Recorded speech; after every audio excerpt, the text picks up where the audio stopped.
예. 서비스를 해야지.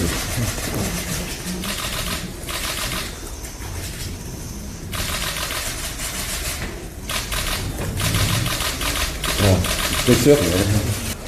네, 이렇게 같이 앉는 게 오랜만입니다. 네. 근데 저 마음이 참 무겁습니다. 국회의장으로서 국민들께서 여야의 이 정말 가파른 대치 상황에 불안감마저 느끼고 있다, 이런 이야기를 듣고 있습니다. 여야가 함께 성찰할 부분이다, 이렇게 생각을 하고요. 또한 정말 어렵게 원구성은 되긴 했습니다만 기본적으로 상임위가 잘 운영이 안 되는 것 같습니다. 소위원회 구성이 완료되지 못한 데가 상임위가 13군데고 오늘 법사위가 겨우겨우 간사를 정해서 법사위는 이제는 됐습니다만 법사위 빼고도 6군데가 간사 선임이 못됐고 심지어는 첫 회의조차 못한 데가 6군데 상임위가 된다고 하니까 참으로 국회의장으로서 국민들께 볼 면목이 없습니다. 정말 여야 모두 국회 운영의 기본 원칙을 지키고 있지 않은 이 상황에 대해서 의장으로서 강력한 유감을 표합니다. 의무를 소홀히 했다는 비판도 모자라서 저는 직무유기다, 이런 생각을 합니다. 설사 여야가 대치하는 쟁점은 서로 맞서더라도 각 상임위별로 다루어져야 할 민생 입법이 제대로 논의되고 있지 않다는 것, 이것은 국민의 비판에 입이 10개라도 한 말이 없다, 그런 상황이다, 이런 말씀을 드리고요. 제가 의장이 되면서 정쟁 속에서도 민생 의제가 실종되지 않겠다, 이렇게 국민께 말씀을 드렸는데 이 22대 국회에 들어서 민생 의제, 민생 정책을 바라는 목소리가 매우 커지고 있음을 우리 모두가 명심해야 됩니다. 지난주에 기후특위 설치를 위해서 노력하는 의원님들도 만난 적이 있고, 또 그리고 저출생 축소사회, 지역균형발전, 기업의 ESG, 그리고 국민안전을 위한 교통제도 개선, 이런 일들을 위해서 발로 뛰는 여야 의원님들을 여러 차례 뵀는데, 제가 이런 문제를 본격적으로 다루자, 이렇게 이야기를 해도 여야 의원님들이 공히 이야기하는 게 국회 사정이 너무 나빠서 이렇게 참 자신 없게 이야기합니다. 여야가 국민을 위해서 함께 해야 되는 민생 문제를 제대로 다루지 못하고 있는 것 참으로 안타까운 일이다, 이렇게 말씀드리고요. 우리 여야 지도부께서 국민의 삶의 가장 중요한 문제들이 국회의 주요 의제로 전면화될 수 있도록 지혜를 모아주시기를 바랍니다. 오늘 회동을 통해서 여야 모두가 국민을 위한 길이 무엇인지 깊이 고민해 주시고, 정말 각 당마다 고민이 많이 있을 줄 압니다만 대립적인 쟁점과 별개로 민생 의제를 제대로 다룰 수 있는 국회 운영이 본격화되어야 된다고 생각합니다.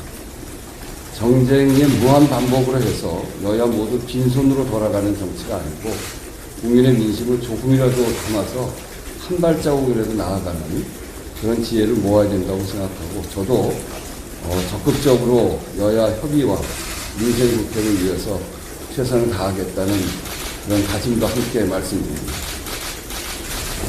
22대 국회는 법을 준수하는 국회, 일하는 국회가 되라는 것이 총선 민심이었습니다.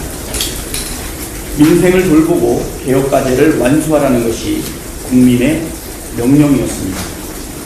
국민은 지금 하루하루 먹고 살기가 힘이 듭니다. 월급 빼고 모든 게 다 올랐습니다.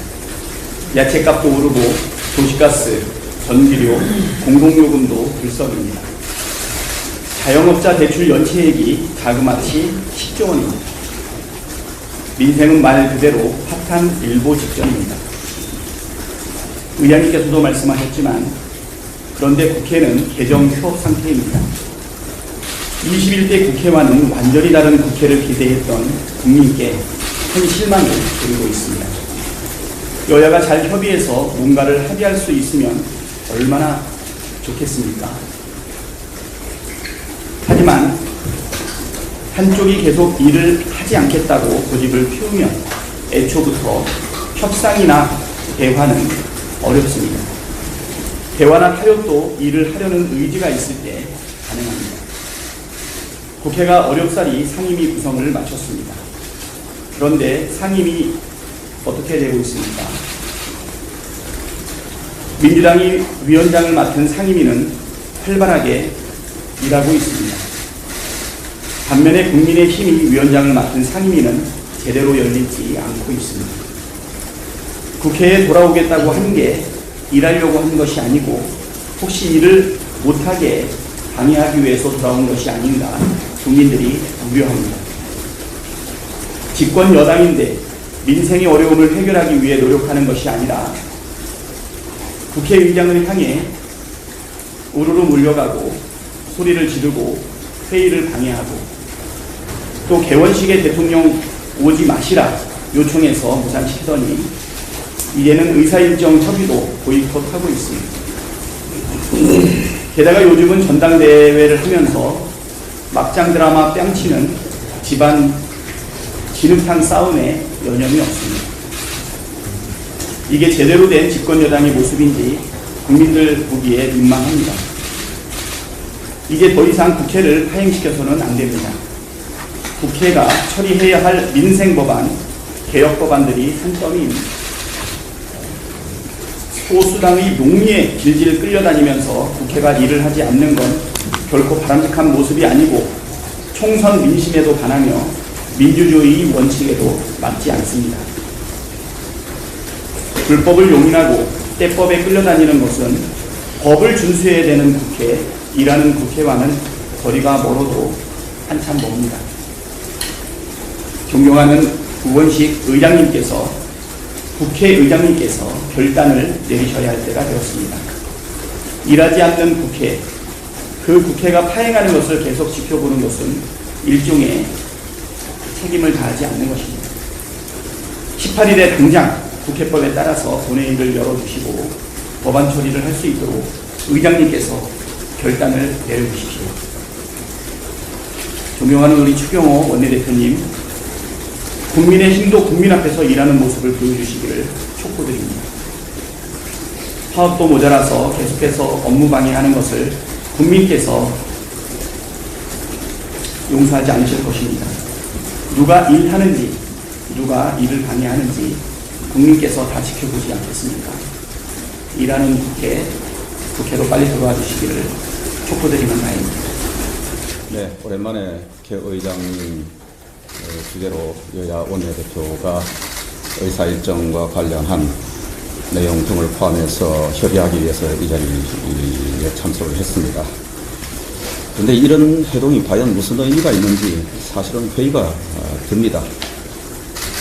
특히 유감스러운 것은 양당 원내대표가 국회의장님과 함께 언론인들과 이 자리에 하고 있는 자리에서 남의 당 전당대회 관해서 정말 거친 이런 언사를 하는 것이 과연 기본 도리에 맞는 것인지 정말 유감스럽게 생각합니다. 이런 식으로 우리가 막말에 가까운 표현을 하자면은 저희들 민주당 전당대회 진행되는 모습에 관해서 할 말이 없겠습니까? 이런 것은 서로 지켜야 될 예의, 검도를 벗어나는 것이다 말씀드립니다. 그리고 지금 국회에 여러 가지 아쉬운 부분을 지적을 하셨는데 그 현상에 관해서 말씀하시기 전에 원인 제공이 어디서 시작이 됐는지, 원인 제공자가 누군지에 대해서 곰곰이 생각을 해보시기 바랍니다. 상임위 법안들 함부로 일방 강행 처리하고 본회의에 올려놓고 본회의 의사일정 합의하자고 합니다. 본회의만 여야 합의라는 그럴듯한 명분 세우기 위해서 지금 의사일정 합의하자고 그러시는 거 아닙니까? 그러기 전에 상임위부터 그동안 우리 국회가 오랫동안 지켜온 관행, 여야 간의 협의, 논의, 수기, 그리고 합의를 통해서 진행해온 이런 상임위가 지금 다 무너진 상태입니다. 절대 다수 의석의 힘만 믿고 다수결로 무조건 밀어붙이면 된다고 운영하고 있는 것이 현재 상임위 모습입니다. 우리가 민생 말씀하시는데 민생 법안들에 관해서 정말 일하고 싶은 당이 우리 국민의힘 집권 여당입니다. 민생 법안과 관련해서는 지금도 관련 상임위에서 논의를 시작하고 있지만은 현재 민주당이 하는 행태에는 방송사법, 노란봉투법 등과 같은 수리도 제대로 되지 않은 정쟁적 요소만 가득한 법안들만 지금 밀어붙이고 그에 관한 본회의 의사일정 합의를 유도하고 그리고 강행하려는 모습만 나타나고 있는 것입니다. 이런 상황에서 어떻게 원만한 의사일정 협의가 되겠습니까? 그리고 정말 위법적인 대통령 탄핵을 덜먹이면서 하는 청원의 강행, 검사 탄핵 추진 등등 초유의 사태가 지금 벌어지고 있습니다. 과거 21대까지 전혀 상상하지도 못한 상황들이 지금 벌어지고 있고 이 정쟁을 통해서 민생 법안 그리고 관련 논의가 정상적으로 이루어지지 못하게 한 것이 과연 누구입니까? 제가 자세한 말씀 드리지 않겠습니다. 지난번에 최상병 관련 특검법 그렇게 급하다고 해서 본회의 대정부 질문 예정된 날에 끼워넣기 식으로 특검법 올렸지 않습니까? 지금까지 대정부 질문 있는 날에 쟁점이 되어 있는 법안 처리를 한 사례가 없다고 그렇게 지적을 했고 이것은 별도로 논의해서 의사일정을 잡자고 말씀을 드렸음에도 불구하고 최상병 일주기 운운하면서 민주당이 반드시 빨리 해야 된다고 그래서 7월 4일 날 강행 처리를 하신 것입니다. 그래서 정부에서는 도저히 위헌적 요소 등이 많아서 받아들일 수 없다. 그래서 제2요구를 7월 9일 날 국회로 다시 보냈습니다. 그런데 아직 묵혀놓고 있습니다. 뭐 하시는 겁니까? 지금. 이런 요소들이 우리가 젊은 장병의 정말 안타까운 순직이 정쟁으로 정략적 목적으로 이용이 되고 있다. 이걸 보여주는 반전이다. 제가 다른 구체적인 사례를 다 말씀드리지 않겠습니다. 열거하기 정말 어려울 정도로 많은 사례들이 있는 것입니다. 하루빨리 그동안 대한민국 국회가 쌓아온 여야 간의 대화, 협의, 협상, 협치의 문화를 복원시키고 정말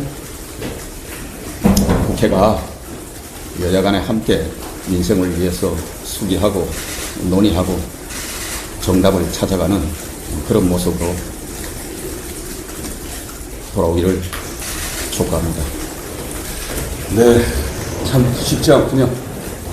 뭐 제가 아까 모두 발언하면서 마지막에 한 얘기인데 이런 정쟁의 무한 반복으로 해서 여야 모두가 빈손으로 돌아가는 그런 정치가 아니고 국민의 민심을 조금이라도 담아서 한 발짝이라도 나가는 그런 지혜를 모으자고 얘기했습니다. 오늘 이 자리를 통해서 그런 지혜가 모아지기를 기대하고 저 역시 그런 일들을 위해서 최선을 다하겠습니다.